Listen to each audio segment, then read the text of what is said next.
Hi, this video is about how to use the pivot table in the Microsoft Excel. Let's say I'm working in the electrical engineering department and I want to analyze some data. So the first column, see here, it shows that year, month, department, motor burn count. So in combat department, how many motor burn? In blow room department, how many motor burn?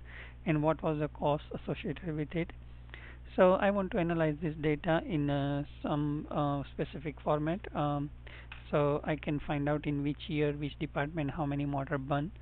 So let's say so to do the pivot table, I select any of the cell. I say okay, insert pivot table, and I say okay, pivot table here. See, all the data will be selected. I say okay, and then it will create the new tab here, that is sheet number 6. Now I want to see that okay, I want to see year.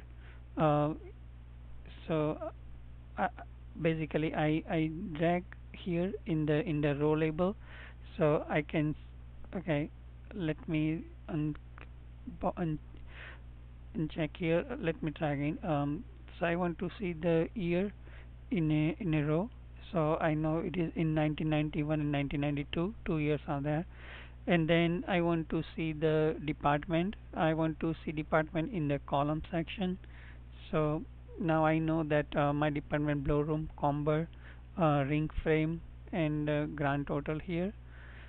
And I want to see that how many motor burn. So in which department. So I can put that in the value column here.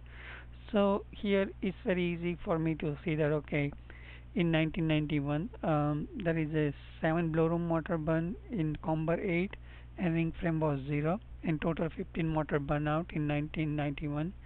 And in 1992 there is a 7 motor burnout in the blow room, 5 in the comber and 8 in a ring frame, total 15. So you can arrange the data in let's say if I want to add the month here, so it will tell me which month um,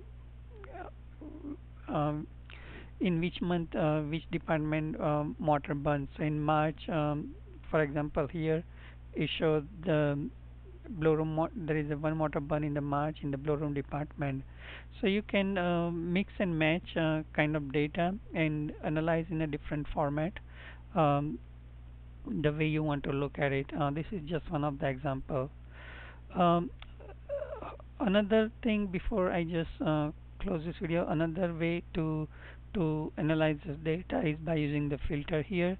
So let's say I you just select all the data and click on the data tab and click on the filter, and here I can see that okay, I want to see the cost, how much it costs in 1991 to rewind up this motor, or to fix this motor issue. Those are burnout. So let's say I can select here, I want to see only 1991. Okay, so I can see here, and I want to see in which department this motor burnout. So let's say I want to find out only in the blow room. So I can see in the blow room in March, and this is a year, uh, month, and which department, and how many water burn in each in that blow room department. The cost total it can tell me here in the bottom section here, 14,500 rupees. That's what it costs to fix this all the motor to rewind. So hopefully this will help. If you like this video, subscribe to my channel. Okay, see you later. Bye.